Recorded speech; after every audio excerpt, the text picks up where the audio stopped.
Good morning. In today's journal discussion, we have an article with the title Human Intrabony Defect Regeneration with Micrografts Containing Dental Pulp Stem Cells, which is a randomized controlled clinical trial. So this was published in the year 2018 in the Journal of Clinical Periodontology with an impact factor of 6.8. So first we will see what are intrabony defects. So intrabony defects, as we know, in periodontitis, we develop bone loss. The bone loss leads to loss of bone either on one wall or two walls or three walls. So when there is only one wall present, we call it as a type 1 one wall intrabony defect. When there are two walls still available, we call it as a two wall defect, and when there are three walls available, we call it as a three wall intrabony. So what the defect which is happening inside the bone. Normally, when there is a normal bone level, either it can be a suprabony defect where there is reduction in the bone horizontally, or it can go in a vertical direction. This is called as an intrabony defect. When there is a bone loss in the vertical direction, we call it as an intrabony defect, and when it happens in between the percussion, we call it as an interradicular defect. So this is the intrabony defect here. Clinical picture you can see here, which can be identified through radiographs. So there are two ways of identification of intrabony defects. Clinically, by the probing depth. By surgically we can open the flap and see the bone defect here, or radiologically we can find there is a loss of bone here. This is the way to identify the intrabony defects. So now going into the novelty of this study. So this study is among the first randomized controlled clinical trials to evaluate the clinical efficacy of autologous micrografts containing dental pulpous stem cells for periodontal intrabony defect regeneration. So it is going to be an autologous, which means they are going to take the dental pulpous stem cells from the same patient who is having the intrabony defect, and they are going to use the micrograft, which uses the dental pulpous stem cells. So the aim was to evaluate the clinical and radiographic effectiveness of autologous dental pulp stem cell derived micrografts in the treatment of periodontal intrabony defects compared with the controlled regenerative approach. So the study design was a randomized controlled clinical trial. So after baseline visit, the patients were randomized to the test or control treatment using computer generated random sequence allocation, and to conceal the assignment, forms with the treatment modality were put into an opaque and sealed envelopes with the patient number on the outside. So the envelopes were placed under the custody of the study coordinator, the surgeon, the examiner who performed the measurements, and the participants were blinded to treatment assignment. And code breaking was performed after statistical analysis. So only the study coordinator did know who is going to which treatment. But the surgeon who is going to perform the procedure and the examiner who uses the clinical measurements, as well as the participants, were blinded.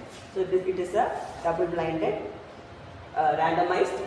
The patients were randomly assigned to the groups by computer-generated random sequence. So hence it is a randomized. It had a control also, so it is a randomized controlled clinical trial. And the participants were patients presenting with periodontal intrabony defects. So 29 patients, 13 males and 14 females with the age group of 39 to 69 were taken in this study. So the intervention group was application of autologous micrograft derived from the dental pulp tissue. That was the treatment which has to be done to these patients. How did they do that? They sectioned the tooth from the test group along the CEJ. So what they did, they selected patients with an inclusion criteria of the patient should have a intrabony defect in one particular tooth, as well as they have to undergo an extraction of one vital tooth from the other side of the mouth. So these two were the inclusion criteria to select the patients here. So the vital tooth which was extracted was used to collect the dental pulpous stem cells, whereas the intrabony defect was the recipient of those particular micrografts containing the dental pulpous stem cells. So they sectioned the tooth from the test group along the CEG to expose the pulp chamber and collected the pulp tissue with a sterile greasy curate. Then the pulp was mechanically dissociated. Here they used mechanical dissociation using the Regeneration machine system, and a biological tissue disaggregator working at a rotating speed of 80 rpm in 1 ml sterile physiological solution.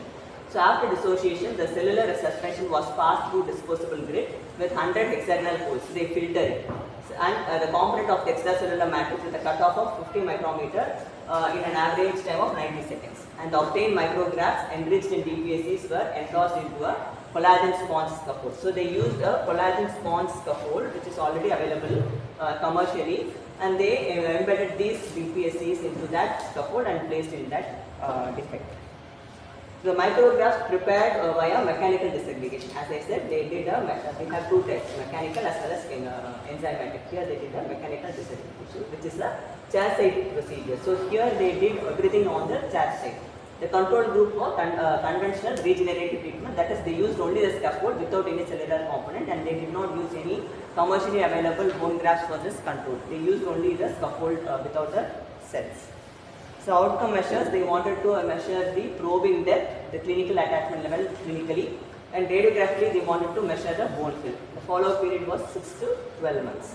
Statistical analysis had intergroup comparison of clinical and radiographic improvements, and to test whether the data were normally distributed, Kolmogorov-Smirnov test was done, and the homogeneity of groups at baseline was tested using the unpaired T test, the man-Whitney U test, and the repeated measures ANOVA was used to assess the effect of time and treatment on continuous variables with Gaussian distribution.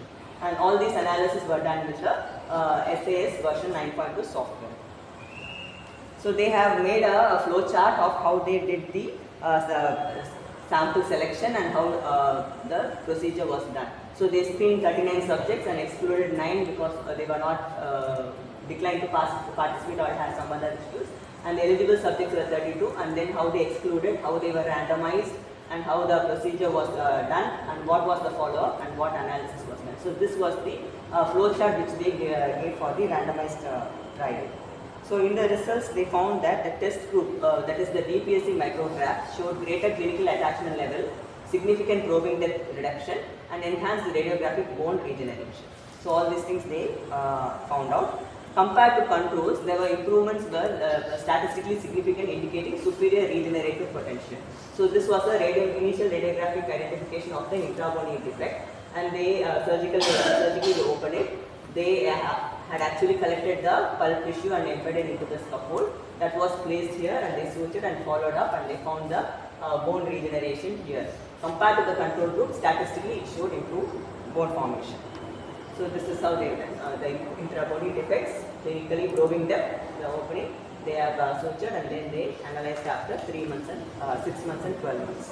So these findings suggest that cell-based therapy enhances the periodontal regeneration beyond conventional scaffold-based approaches. So in conclusion, the autologous micrografts containing dental pulpal stem cells significantly improve the clinical and radiographic outcomes in intrabony periodontal defects, supporting their use as a predictable and minimally invasive regenerative strategy.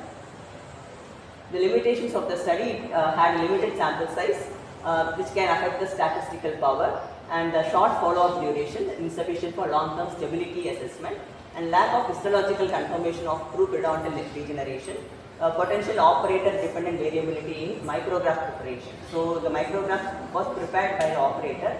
Maybe there may be a variable between different operators. So that was also a limitation here. And absence of standardization in stem cell concentration with micrographs. They did not standardize the amount of dental pulpal stem cells to be incorporated into the micrographs, since this was a chassis procedure. And the future scope, they need long-term randomized trials, histological studies to confirm true regeneration, optimization of cell concentration and delivery systems, and combination with biomaterials, growth factors or exosomes, and translation into routine clinical periodontal practice.